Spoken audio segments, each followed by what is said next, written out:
What is happening, Magnusites? Are you ready?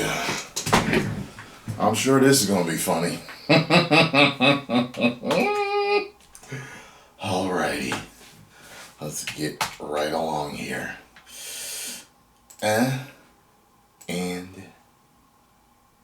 Sarah Connor, Clarice Starling, Buffy Summers, Ellen Ripley, Marion Ravenwood, Princess Leia, Dana Scully, Samantha Carter, Eowyn, Vi, Aaron Sun, Nyota Uhura, Beth Harmon, Cara Thrace, and Rita Vertaski. I get your point. These are just a few examples of the many intelligent, complex, compassionate, brave, compelling, and well-written female characters that have emerged in the past 50 years of film and TV. Characters that have left their mark on whole generations of audiences to the point where they still resonate with people years or even decades after their creation. But then there's a different kind of character. A shallow, trite, cheaply made, gratingly unpleasant fact.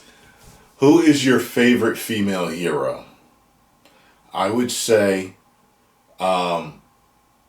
besides Wonder Woman, I think mine is Ripley. Just right off the head, it's Ripley.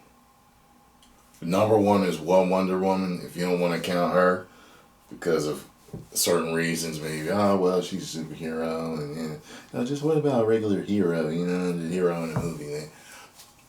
Ripley. Yeah, I think it's Ripley. Let's keep going here. Simile of these excellent ladies of the silver screen. A phenomenon known only as the strong female character. Honestly, it seems like just about every character without a Y chromosome these days automatically has to be labelled as strong. It's one of the first words to come tumbling out of the mouths of the writers, actors, directors, and marketing departments whenever they're asked about it. And why do they give them all, like, I noticed, especially with black women, I've noticed recently in the past few years, like all of the strong female characters, they all have these short haircuts. Like a haircut that I wore in high school. They have haircuts like that. They're all even. Or it's something. Or they'll like be a straight black woman that's strong, but they have a stereotypical lesbian, stud lesbian haircut. I don't get that. Where is the strong, feminine, beautiful women out there, heroes? Like, I don't get it. What is it with making them more like men? I don't get that. Anyway, that's just as of late. And I've noticed that with other female characters too that aren't black, but specifically with like video games, TV, and movies I've seen. I'm like, why do they all look super tough and rugged? It's been overused to the point where it's become completely and totally meaningless. Just another expected buzzword in the endless corporate-approved word salad that has to be sprinkled on every new project now. Exactly.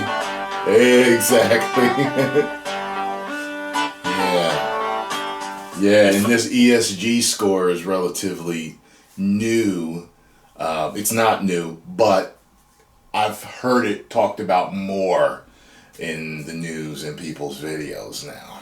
It's very interesting that I've heard you've got to have a high one of those scores to get Oscars or get nominated. I'm just like, why can't they be nominated for great entertainment? In fact, Emily Blunt said it better than I ever could. I loved her in that movie. It's the worst thing ever when you open a script and read the words strong female leads. That makes me roll my eyes. I'm already out. I'm bored.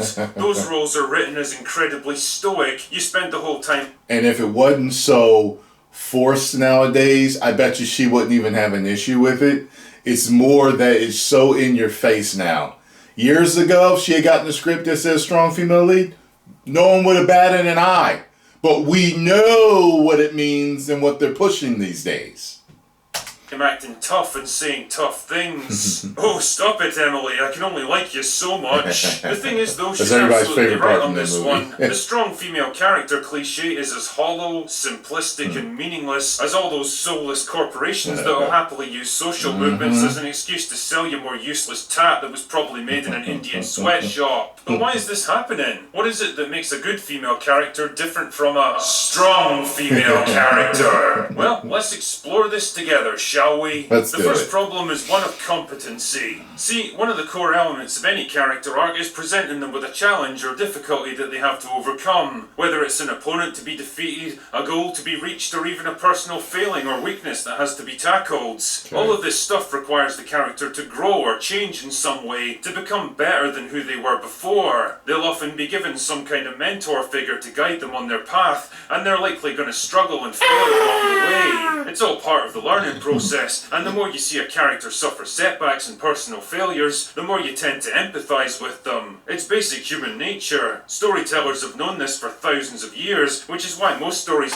Am I the only one that when Terminator 2 came out felt that Sarah was so overtly changed that it didn't feel like it made sense? Like, it was like, I remember her in the first one. I mean, the explanation is perfect. It's just to see her. Again, it's like when you knew somebody in high school and then you see them, 10, 15 years later, and you're like, whoa, this is not you. Wow, look at you, whether it's good or bad. Sometimes it's really good and it's like, wow, you are, whoa. And then sometimes it's like, what the hell happened to you? I know I'm not the only person who felt like, whoa, she is way tougher than she was in that first movie. Tend to follow the same basic structure, taking the audience on an emotional roller coaster and delivering a satisfying payoff by the end. But strong female characters don't work that way. A strong female character will almost always... Why don't you smile? Be supremely good at whatever she does, either succeeding right off the bat or teaching herself with minimal effort. They're generally not allowed to have older mentors to teach them. The Ray character's a big old piece of trash. I like Daisy Ridley, though. And Ray's likable, but God, the way she's written. By the way, rumor has it George Lucas wants Star Wars back. Let's continue. Things, especially not male ones, because that would send out the message that women need men to help them succeed. The result is a character that doesn't really face any serious struggles or challenges or suffer major setbacks that they have to bounce back from. They're almost never allowed to fail because the writers incorrectly associate failure with weakness rather than seeing it for what it actually is, a necessary part of personal growth. Failure itself doesn't define the character, it's how they react to it that matters. And if there's then there's no chance for growth and development. Not this. What strong female characters tend to focus on instead is self-actualization. The idea that she already has everything she needs to succeed, and all that's required is to let go of the limitations imposed on her by others. The message to the audience is simple. You're perfect the way you are, and it's the rest of the world that has to change. Nice one. Can't see that backfiring for people when they try to apply that to their real lives. Take Captain Marvel forcefully removing the control chip that keeps her powers contained. It's a symbolic gesture of the strong, empowered woman throwing off the shackles imposed on her by society so that she can realize her true potential. It's a nice idea that probably had the writers patting themselves on the back, but the problem is that when you remove struggle, failure, weakness, and vulnerability, you don't leave the audience with a whole lot to empathize with. Femininity. We don't need to feel invested in whether a strong female character is going to succeed because the writers give us no reason to question or doubt it. And what you end up with instead is an empty shell of a character with the superficial appearance of strength and empowerment, but nothing substantial or meaningful driving it. And it all just comes across as wish fulfillment, the desires and angst of the writers to see their character do the things they always wished they could do. And if you want an extreme example of this, just watch an episode of She-Hulk. Which brings me along to my next point. Physical strength. One of the most tedious and embarrassing aspects of modern movies is watching a 100-pound actress ploughing through a series of extremely accommodating stuntmen twice her size because the writers mistakenly believe that the only way for a character to be strong is through feats of actual physical strength. Because after all, how can a woman possibly be equal to a man if she's not as physically capable as him? The problem is, you're always going to have a tough time selling a fight between a man and a woman on screen, for obvious reasons. Men are generally bigger, stronger and more robust, with denser and heavier bones, stronger muscles, broader shoulders, longer limbs and superior upper body strength. Add all of that stuff together and you've got a huge advantage when it comes to the application of physical violence. By the way, one of the arguments I've heard people say is that, well, nobody complains when you're watching the Kung Fu movie. The Kung Fu movies are sold a totally different way. Those, especially a lot of the older ones, and even the ones now, they're sold in a fantastical manner. Like, when Crouching Tiger, Hidden Dragon came out, like they could fly and all that. They sold old men with beards down to their nuts being able to beat 1,000 dudes by themselves. It's all fantastical. That's different. You'll have movies today that are set that's supposed to be more realistic and in our day and time, and you'll have it. It's enough that the guys do it sometimes. Like, you see what Dom did and see what he did with one arm. Like, I was sitting there like this. You don't have the women do the same thing. Okay? That's a mistake. Letting Dom lift a whole car with one arm like that. It's a mistake to have a 100-pound chick beat up 9 dudes by herself and it make it look easy. It make it look somehow believable. You know what I mean? She's got some weapons. You know what I'm saying? Something. You can sell a woman's strengths and weaknesses realistically and have her beat those dudes. Just like you can sell a man's strengths and weaknesses and have him beat up a bunch of dudes. You know what I mean? Like, it's all when you set the tone for the movie. And then you'll have stuff done that's out of tone for the movie. You know what I'm saying? The fast movies started being ridiculous a little while ago. So you pretty much expect it. But sometimes it's just like, oh, God. It's like, get the hell out of here. But whatever. I thought they sold Black Widow pretty well, but never mind. I feel like, I get why people say that, but they're not the same types of movies.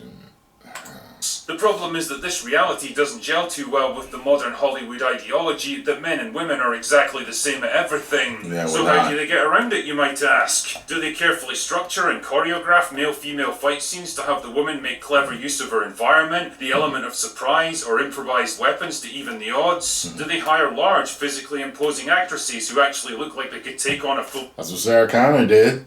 She went through that whole thing, taking them dudes out. But she had the Billy Club and the surprise and, you know what I mean? Like, the advantage of surprise and all this other stuff. She used the stealth and stuff, you know what I mean? She knew she couldn't take on these... You see, she did some of them orderlies in there looked like they was 240, 250 or more. You know what I'm saying? Like, even Arnold by himself.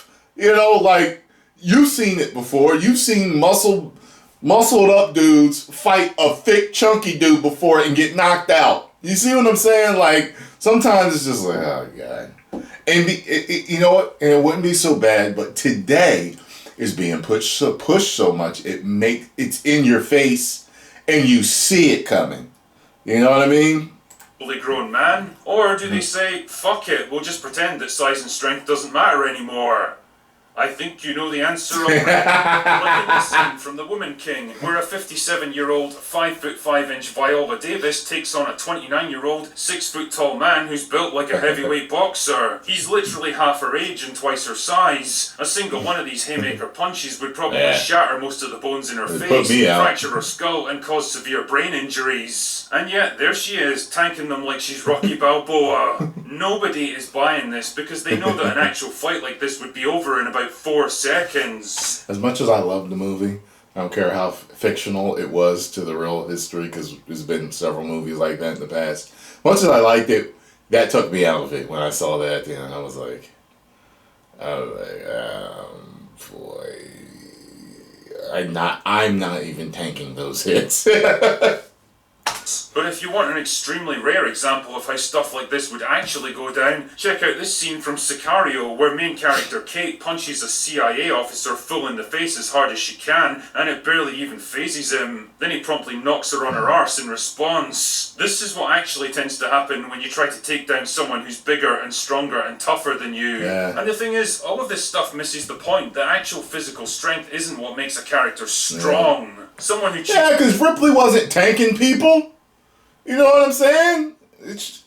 Whatever. To fight, even if they're at a massive disadvantage, is actually a lot braver and more compelling than some overpowered superhuman who dominates everything around them. Like in this scene from Lord of the Rings, where Éowyn makes a stand against one of the most powerful and terrifying enemies in all of Middle-earth. You can see how frightened and tiny she is compared to him. She's basically a fly that he could easily swat away, and the fact that she doesn't just break and run speaks volumes about her strength of character, which is a lot more important than the strength of her muscles. The point I'm making here is that all of these attempts to push female characters as the physical equals of men comes across more like envious wish fulfillment or spiteful revenge fantasies rather than believable character traits that fit naturally into a well-rounded story. More often than not, it's the writers pushing their own desires and personal ideology into the script rather than trying to tell a compelling story that resonates with audiences. Now, none of this is to say that it's impossible for a woman to beat a man in a fight. Of course it is. The differences between them aren't that huge, but it has to be carefully thought out and implemented to make it look believable on screen. Sarah Connor was an awesome kick-ass fighter in Terminator 2, but the film never... By the way, Vasquez is in my top 10 of favorite female heroes of all time, and I was extremely angry as a child when she got killed. I thought she was so... fucking cool, man. Tries to pretend that she's bigger or stronger than the men around her. Instead, she uses weapons, the environment, surprise ambushes, threats, and hostage taking to even the odds. And it works. You believe that she could actually accomplish the things she does, and the natural result is that you buy into her character more. One other weird aspect of the strong female character is their general lack of human personality. As good as Cameron is, as good as Cameron is, it always makes me wonder, what if he directed a Star Wars movie? What if he directed a Marvel movie, a DC movie? I mean, the dude's track record is incredible. He's, you know what I mean, God tier level director. Like you put your money on him. If you want to succeed, you want your movie to succeed, you put your money on him. I know he said stuff and everything. I know, but I don't care. The dude is like unstoppable. Personality traits and redeeming qualities. Instead of being altruistic or compassionate or protective or vulnerable or quirky, they're almost always written as stoic, emotionally closed off, blunt, dismissive, prickly, domineering, or aggressive. The very same masculine traits that the writers seem to find so toxic and unacceptable in men. They very rarely have any kind of romantic interest in men and are carefully written and dressed to avoid even the barest hint of sensuality or attractive. They did that to Aloy. They made Aloy extra stoic in the new game, and they woke it up. I won't be playing the next game. And she had a thing with the dude with the Triple H mustache in the first game. And even when she sees him in the second game, you can see the happiness in her face. Like, it's him. You can see her. And then they just make him some punk-ass side bullshit character when they know they were moving toward a love story with them in the first one.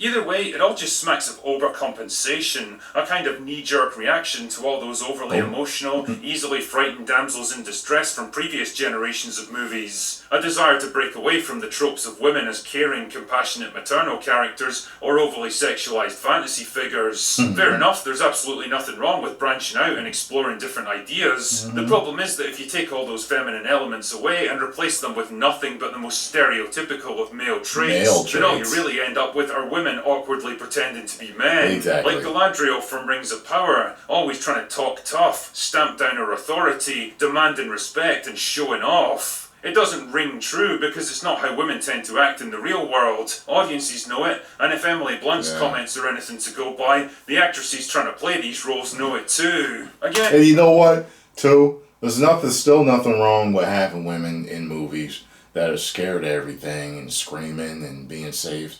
Let me tell you something. I live with one that's just like that. She is scared of everything. Spiders, lint, and she's scared of everything. And it's like, trust me, if stuff was going down, I would have to save her. That's a realistic character because they exist. You ever see girls sometimes walking in the pack and then some gnats fly by? I mean, it's real. Yeah, and yes, there are super tough men out there, and then there are men that aren't so tough. We can have them in there, but you just don't find women like they're making in these movies. I don't see them. I don't. As much as I loved Vasquez, I actually have never met a woman like her. Maybe she was just done right. You know what I'm saying? At least she got hurt. She got hurt trying to fight the Malians. You know what I mean? She didn't feel invincible. She just felt tough and down the handle-ish when she had to. You know what I mean? And none of this is to say that you can't have assertive and authoritative female characters who speak their minds and fight their own corner, but you have to give them more than just the superficial facade of toughness. Yeah, like Trinity, she was done well.